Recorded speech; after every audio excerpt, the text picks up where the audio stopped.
everyone, InfiniteCaz here, and welcome to another video. Today, I'll be talking about my hopes and predictions for Splatoon 3's multiplayer content. As we all know, the next installment in the Splatoon franchise is due to release sometime next year, and while our current knowledge of it is limited, it's still fun to speculate what Nintendo may bring back, expand upon, and newly introduce. With that being said, let's get right into it. So I want to preface this by saying I assume Nintendo will release Splatoon 3 and its content in a similar way to its predecessors, that being a base game lighter on content than a whole host of updates down the line. That being said, I presume Splatoon 3 will be much heavier on content at launch than 1 and 2, considering it's still on the Switch and seems to have had a longer development time. It wouldn't surprise me if Splatoon 2 was rushed to get a Splatoon title on Nintendo's shiny new console, and 3 was the devs' big project they'd been working on behind the scenes. I expect we will see a large amount of returning content, such as maps, weapons and game modes, but with a goodly chunk of new ideas sprinkled in to make the game feel unique out of the box. While we don't know that much about Splatoon 3, from what we have seen there are many familiar aspects, such as the 4v4 matches, the weapons, albeit if they look different, the subs and specials, all core mechanics you wouldn't expect to see altered in a franchise like Splatoon. On the contrary, we know that multiplayer battles will feel different, as we've seen the new start of the game mechanic, where you fire yourself into the map, giving yourself more freedom off the bat. We have also seen hints of new sub and special weapons and a stage, with a very different feel to it than anything we have previously seen. It seems like the core gameplay will remain near identical, with a couple of new mobility options. The main change in the gameplay will be the weapons and maps, and of course, any new modes. So let's start this all by talking about the maps, what ones I want to see return, and my concepts for new ones. As I just stated, we have seen one map so far. It's set in the middle of this colossal desert, and feels very dilapidated, which perfectly fits into the chaos theme we have seen so far throughout the rest of the trailer. I expect the other maps in the game to follow a similar course, perhaps taking on themes we have already seen, but suited to Splatoon 3. I think we will see a mix of stages similar to the style of the Barren Wastelands, then some more akin to Splatsville, the hub shown off in the trailer. It's hard to boil down any summary of the maps to come, but I hope there's a beefy selection at launch. Ideally, a dozen at a minimum, each one with their own unique mechanic to give them originality. However, I think the stages should be simple enough to play in a competitive environment, and any mechanics should be pretty minor. Save the crazy gimmicks for Splatfest please, when they hopefully return. In terms of design inspiration, I would love to see an abandoned mansion with narrower wings on each team's side of the map, then a destroyed midsection that's much more open where most of the fighting will take place. I would love to see some old industrial sites as maps, for example, an abandoned power plant or factory. I think this would work well with the theme of the game, and abandoned urban places are fascinating to me. In the reveal trailer, we got a glimpse of what appears to be the Eiffel Tower upside down. I would love it if we saw similar themes with other landmarks and stages incorporated around them, either the structure itself or the setting, so we could have a stage based off London for example, while still keeping the feeling of chaos and destruction. I hope we will see a number of returning maps, but I feel like they would get a huge visual overhaul to keep in line with the rest of the game's lineup. I expect the bulk of returning maps to be Splatoon 2 exclusives, as it would surprise me for Nintendo to remake a map twice, but we may see one or two slip through. Here are a few of my top contenders. Manta Maria, but the water has all dried up and the ship is stranded. It could be falling apart and partially sunk into the ground, with the port and city seen in the background in ruin. Manta is my favourite map in this game, and it's got a nice layout I think could be easily transferred over to Splatoon 3. I also believe Wahoo World will be a great returning map, and it would be set long after the park has closed down, so the spinning section mid and the retractable platforms now remain stationary. Humpback Pump Track could also be a fun map to chaosify. Perhaps the roof could have collapsed and the map is now a lot more open, with the caved in roof mixing up the terrain of Splatoon 2's version. If we are to see some Splatoon 1 exclusive maps return, I would love to see Museum de Alfonsino, but again more collapsed in on itself and hopefully a little less crowded when you get nearer to both spawn points. And of course, without the ridiculous sniper sightlines that were too prevalent on Splatoon 1 maps. Mahi Mahi Resort, but waterless could be fun.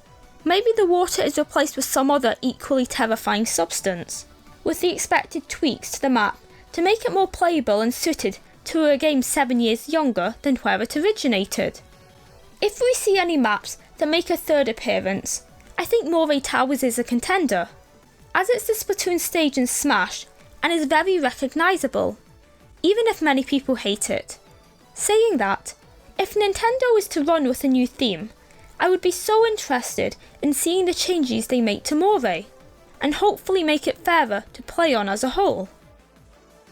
So what about weapons? We have seen a select few from the trailers, and they all seem to be tweaked design-wise to match the game's art style, which I love. I feel like the weapons have more character than before, but I assume, apart from some minor tweaks, that they will play the same. We will probably see some changes to weapons that are considered strong now, such as changes to the Elita and Dynamo between Splatoon 1 and 2.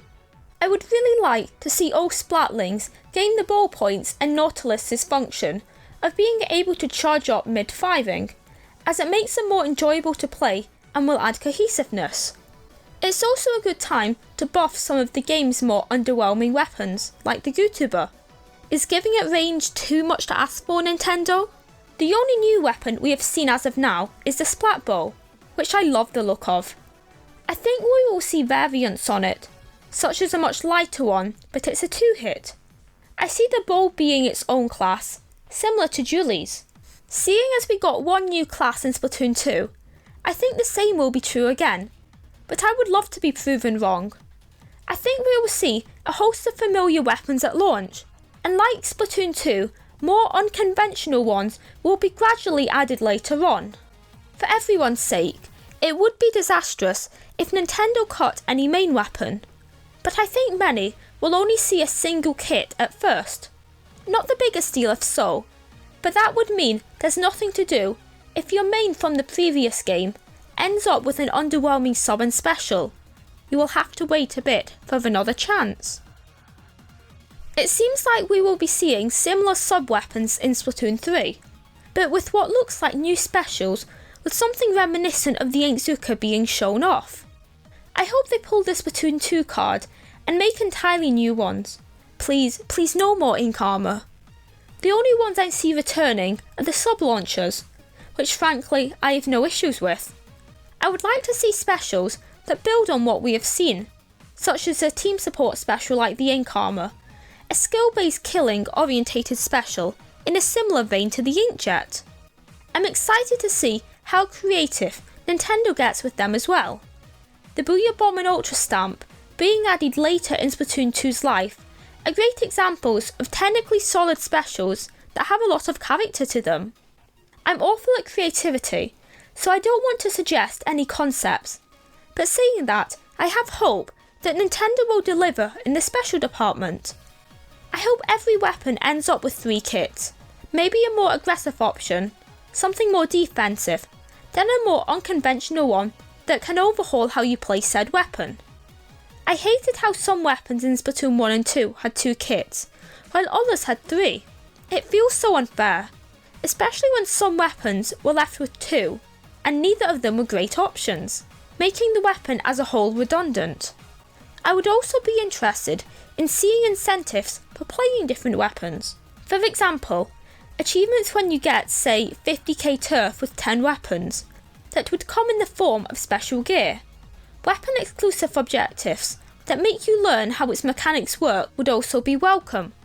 An example of this could be directing a set number of people with a blaster getting 1,000 turf in the game with the Ends app, all rewarded by unique cosmetics. The more achievements you get for a weapon, the gear could level up and give you a higher likelihood to roll a certain ability. I want the game itself to encourage everyone to try out as many weapons as possible, and this would be an easy to implement feature to help players get more out of multiplayer. Up next, probably my favourite part of this video, is the new game mode speculation. Obviously, we will see Turf War returning, as assuming all 4 of the current ranked modes. I would love to see the theme of League combined into Solo, so you can play the ranked modes casually without worrying about ranking up or down, as well as not having to find a teammate. When selecting ranked battles, you could then choose to play a casual or competitive match. I would assume League stays the same, and you can choose between a pair and a quad. I missed the tri-squad option from Splatoon, and even though being matched up against a quad was unfair, I enjoyed how there was an option to play as a trio if you had an odd party.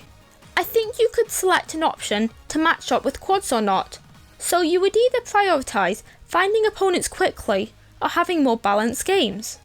Although if you did lose as a trio to a quad, your league power would not be affected, as it's only fair. Private battle wise, I assume it will be near identical to its predecessors, hopefully with more customisation, such as picking a music track, ink colours outside a Splatfest, time limit and so on. I would love to see improved spectator controls as well, with maybe additional space for spectators, so you can fit more than 10 people in a room. Another feature I would love in private rooms is a tournament type mode.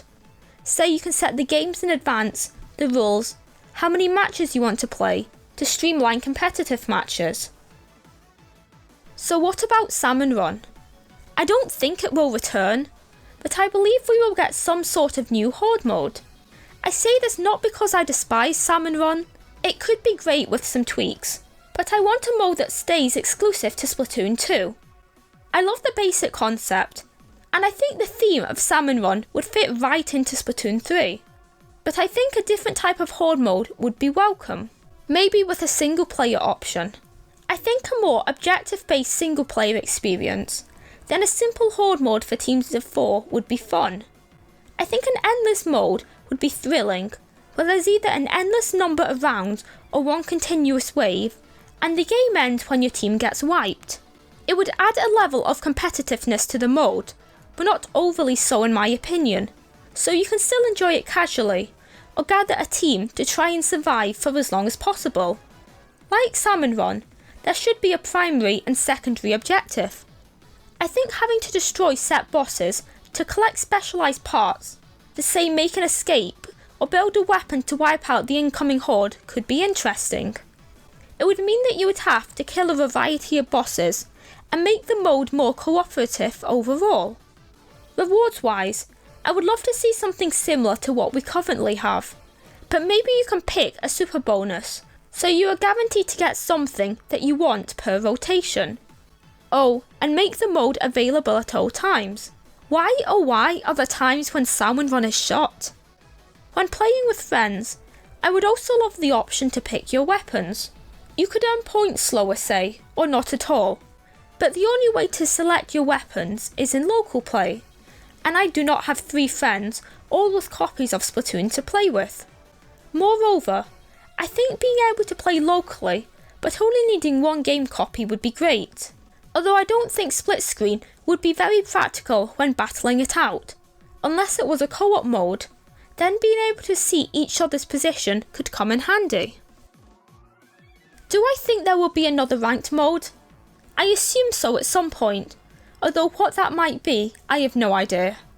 I don't think it will be introduced with the base game, but most likely within a few months of release. I remember a couple of years back where this 8-ball game mode was found in the game's unused content, and as fun as it sounds on paper, I'm confident that it was just a test for the Octo expansion stages, and in all honesty, it doesn't look like it would be that fun a game mode. Something I think would be interesting is a mode that utilises checkpoints. There could be say half a dozen checkpoints scattered around the map, and you need to paint and stand by it for a set time to capture it for your team. The team that captured the most at the 5-minute mark wins, and a knockout happens if one team captures all of them. This would force you as a team to defend more than 1 point, and you would have to calculate the risk versus reward of trying to cap a point solo, for example. I don't think we will see more than one new ranked mode. I would rather Nintendo focus on quality rather than quantity in this aspect. Splatoon is such a fun game, you don't need to ram it with mode to get people coming back to it. Obviously there's a lot more I could talk about, but I'm going to leave it there for now. What do you want to see most from Splatoon 3's multiplayer? And what do you not want to return? I would love to hear your thoughts down in the comments. With that being said, please like and subscribe as it really helps me out, and I will see you all soon. Bye!